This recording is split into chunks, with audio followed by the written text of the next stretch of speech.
So, George, you went to go and see Argyle. I did. Big film. The big movie at the moment. Big, and not just big, it's on the side of buses. Yeah. It's had a book tie-in. Junkets. All the stars coming to the premiere. In that very, I think, an aesthetic I'm growing to slightly dislike, which is a very Matthew Vaughn, sheeny gold title, Yes. tartan fabric with like a Yes. title over it. I'd actually like to know your... Kingsman, Hang on. Man from U.N.C.L.E. what there? It's not tartan, but I know. And What is it? Like it's a not blushed banquette. with the diamonds. Diamonds, There's yeah. a specific word Which for they're it. using Kingsman as well, because I think because of the suits, they have like a sort of like a suit material Name for for that Kingsman. pattern. It's not Yeah. checkered. It's like No, it reminds me of like a jester, like a jester. Jester, yes, Like a like a jester nice card. banquette on a train. Yes. You know? Yeah. That's the sort of Anyway. yeah.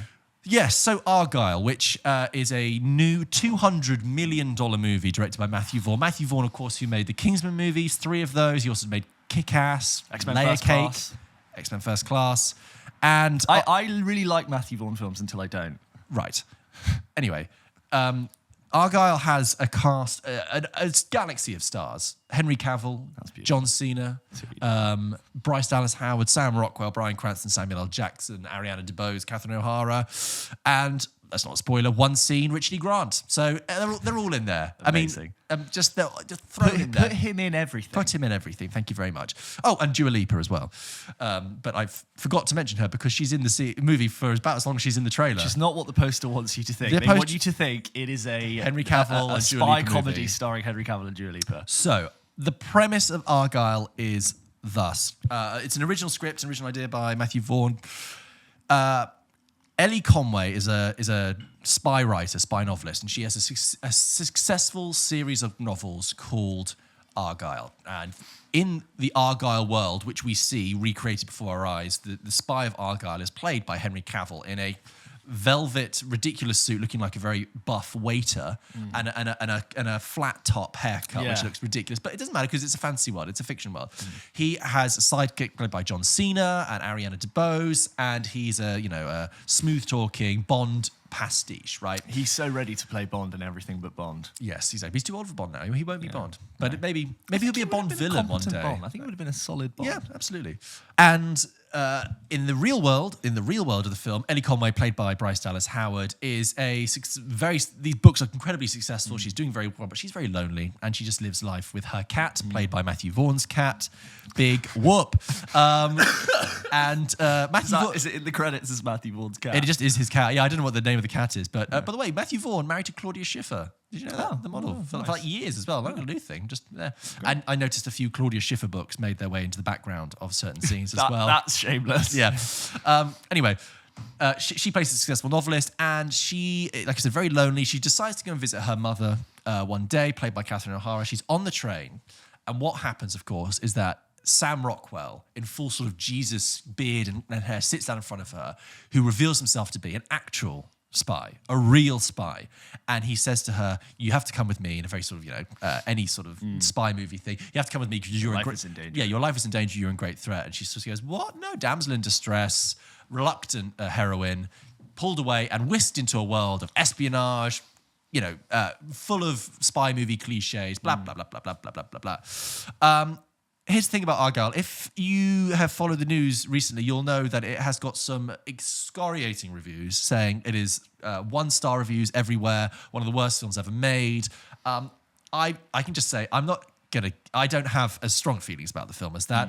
I don't think it's a complete car crash, but it is not very good. And why is it not very good? For a couple of reasons. First of all, for this film to work, it's a silly film, and that's fine. I know it's a silly film. Matthew Vaughn knows it's a silly film. We're all on board with it being a silly film. We don't mind silly. We don't mind silly. Dungeons and Dragons was silly and it worked. We got time for silly. For this film to work, though, it has to be fun, and it has to be a little bit funny, and it has to be witty and kind of a bit smart, do something. It's not funny. It's not charming. It's not fun. It's charmless, lacking charisma, and incredibly derivative. Like that's what's so sad. I saw it and I thought, okay, well, it's a new IP. At least we're not getting a 4th Kingsman movie. We're getting Argyle, which you've created, which is great. But it's less original than an existing IP. It's the same thing we talked about ages ago when we talked about Don't Worry Darling, which looks like an original film, but was actually so derivative of everything else. There's nothing original in it.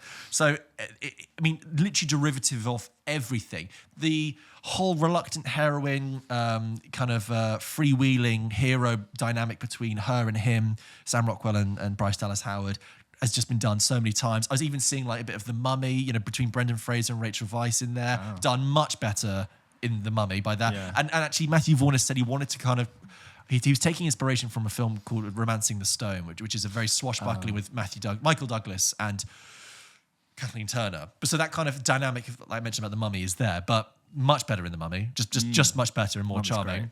I think Sam Rockwell and Bryce Dallas Howard don't really have any chemistry at all. So it's also derivative of Matthew Vaughn films. It looks like a Matthew Vaughn spoof. Where Matthew Vaughn, he does in this film what he's done for the past few films, which is, you know, cartoonish, over-the-top set pieces, fighting scenes, right? You know, slow-mo, camera doing around, full of moments of humor. I'm fine with that. That's okay. But I have seen that before quite a few times. And also with Kick-Ass and with Kingsman, those scenes of ridiculous cartoonishness were then punctuated by real scenes of violence. So you'd have like the church scene in Kingsman, which is crazy, but you'd have people getting actually shot and you see actual blood. Or in Kick-Ass with Hit Girl, when she's going around with her blade, like you're seeing people actually getting, you know, it's given a little bit of grit underneath its fingernails. Problem is that this is cut for a 12A. So all the cartoonish sequences remain cartoonish and flat and uninteresting. And people get shot and they just sort of fall to the ground. And not that I'm like a bloodlusting waiting for violence, but I'm like, these scenes are meaningless. Yeah. And they're just derivative of Matthew Vaughn. The script is really, it's just not funny. It's not charming. And it's baggy. It's like there is humor in there, but the pacing of it is so baggy and the timing is so off. I was like, oh my God. The first, I'd say, 10 minutes, I was actually on board with. It begins with a scene from Argylle in which Henry Cavill has to escape and he has to chase Dua Lipa and it's set in Greece. And I was like, I'm fine with this. I can see that it's tongue-in-cheek. I'm okay with that. I recognise that the dialogue is deliberately hammy, deliberately silly. I'm so fine with that. The problem is that when that scene finishes and you go back to the real world, you realise that the dialogue is equally clunky and equally bad in the ostensible real world. You're like, oh, the film is not getting any smarter. Now we're back in the real world. Also, that opening sequence, however much I was kind of on board with it, I couldn't help but think that this was done better 20 years ago in the beginning of Austin Powers 3. Do you remember the beginning of Austin Powers 3 where it's like a chase and it's full of action? It's a helicopter. And then at the end, it's Tom Cruise playing Austin Powers and it's Gwyneth Paltrow and it's Danny DeVito is Mini-Me and it's like Steven Spielberg's directing it. And it's a nice fun thing. And I was like, that's more entertaining. That was funnier 20 years ago. And in fact, let's go full spoof. The ghost of Austin Powers kind of lingers over this. I've not seen an Austin Powers. Thought that. Well, I haven't seen Austin Powers in a long time, and I'm sure a lot of it doesn't hold up. But I was thinking, like, what more do you have to offer here in terms of a Bond pastiche? Specifically, has something to say. But also specifically pastiching Bond in the 60s as well, that kind of camp stuff. I was like, we did this. We did this 25 years ago with Austin Powers. What are we still doing here? The script is weak, so I don't begrudge the actors for trying their best with it, but I have to say, and I wouldn't normally single something out, but Bryce Dallas Howard, she seems like a lovely person, and she has been in better things, but she directs a lot. She directs Mandalorian. I'm afraid that every time she is on screen, the film dies. Yeah. It's all borderline expressionless at times. Really? And I'm just sorry, it's every time the camera cuts to her, it's like a charisma vacuum. I'm sorry. I know that sounds incredibly harsh, and I know she's not working from a great script, but she is the main character, and the film really hangs on her. And it's like a train shunting to a stop every time she was on screen. And do you know what makes it worse is that she's opposite Sam Rockwell, who is one of the most charismatic, charming actors around, like up there with like Mark Ruffalo, can bring so much. And I have to say, Rockwell carries this movie. He's got Argyle marks on his back from having shouldered this movie for 2 hours and 20, by the way. 2 hours. 2:20. Yeah. Mark right off. Exactly. No. So that's it. And as a result, I'm kind of watching this it's not boring. It's just a bit dull because it's a very empty experience. It's like when you just keep consuming crisps, even though you know you should stop, and the bag never stops. You just have dinner. Just keep putting it away. And it's baggy and it's flashy, and it becomes quite, in a way, like... So flashy. it's like quite a bit of obnoxious way of losing $200 million. Yeah. I was looking at this thinking, this is $200 million, so much talent, so much style for what? It looks like the shop front of a premium luxury designer. Yes. Flashy. Yes, it is. Flashy, empty. Overpriced. Originally, it was meant to be just for streaming, and then with Apple TV, and then Paramount, I think not Paramount, it's Universal. They were like, oh, we're going to make this a big release. And I'm sorry. Again, it's not a disaster. I wasn't angry with it in something the way I was like Five Nights at Freddy's, which was just making me seething. I was just sat there thinking, what's this? I saw it with my girlfriend and her mum, and they both liked it. They said, oh, it was kind of fun. They chuckled along, and I was like, fine, but I didn't hear anyone else laughing. Yeah. And I was just kind of just watching things on the screen.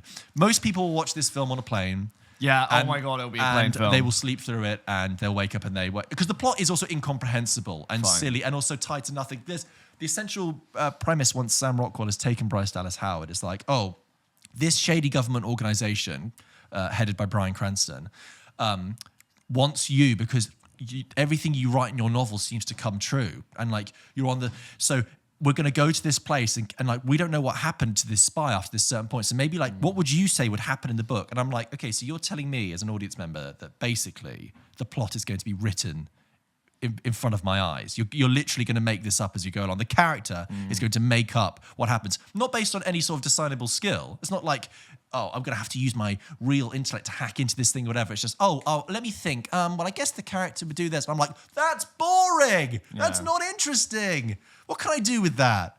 Come on, Argyle. It's interesting how, like, genuinely before the reviews came out, it looked bad. It looked sheeny. It looked flashy. And I just don't think, maybe because we're quite pressed to the ground, a film telling me that it's slick isn't enough for me to believe it is. The more it tries to show me that it's so cool and slick, and maybe it's going to be a satire of that, am I going to go like, oh, wow, yeah, slick film. I knew it was off because, like, I couldn't really tell you what the central like hook. There's not a hook for this film. The tagline of the film is "The greater the spy, the bigger the lie." What the hell does that mean? Yeah, well, what does that mean? When you look at that on a bus, what does that tell you? Yeah, nothing. Okay. When I saw the poster for One Day, 2 people, 20 years. I get it. Yeah, it's easy. Break your heart. The greater the spy, the bigger the lie. That sounds desperate. Like that tells me you don't know what this film is about. It will sit next to the sort of Ryan Reynolds action comedy graveyard, R.I.P.D. Yes, 6 Underground, and what's that one he did? Hitman's Bodyguard, Red Notice. Red Notice. Yeah, like very slick, very sheeny. Yeah, sort of comes, goes. Great paycheck for Ryan Reynolds or whoever was involved with the sort of contract for a streamer. I think it ends with a bit of like sequel bait as well. And I'm like, oh, I haven't talked about the most egregious thing in it. Sorry, I didn't say. Here's me saying, oh, I didn't find it particularly obnoxious, but then I did. It uses so the Beatles had a new song out last year. We talked about this, right? The final song. Yes, you did, yeah. And it's a great song. It's a really nice story about how that came together. It works really well. Not only does that song feature in this film about 3 times, it's actually part of the score. They take the main melody of Now and Then and they work it into the score. So it's like playing over any sort of romantic scene or any sort of like thread. It's just in there. It becomes the sort of the motif. Beatles, yeah.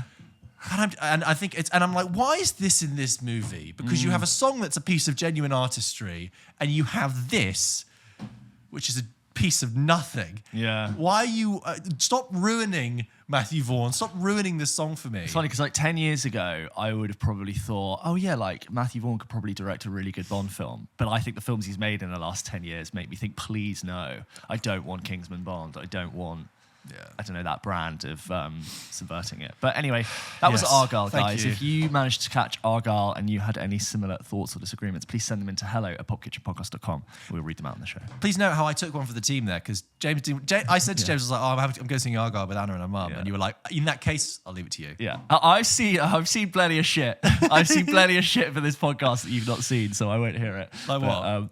Blue Beetle. Yeah, that's true. What some DC one. Seen Multiverse of Madness, Quantum Mania. Yeah, well, I saw that. I did see those eventually. Yeah, but like in time for the show. Yeah, that's true. So we could have a review out. Yeah. I saw it. Yeah, I would have loved to have watched it on Disney Plus 3 months later in my own time. But yeah, Argyle.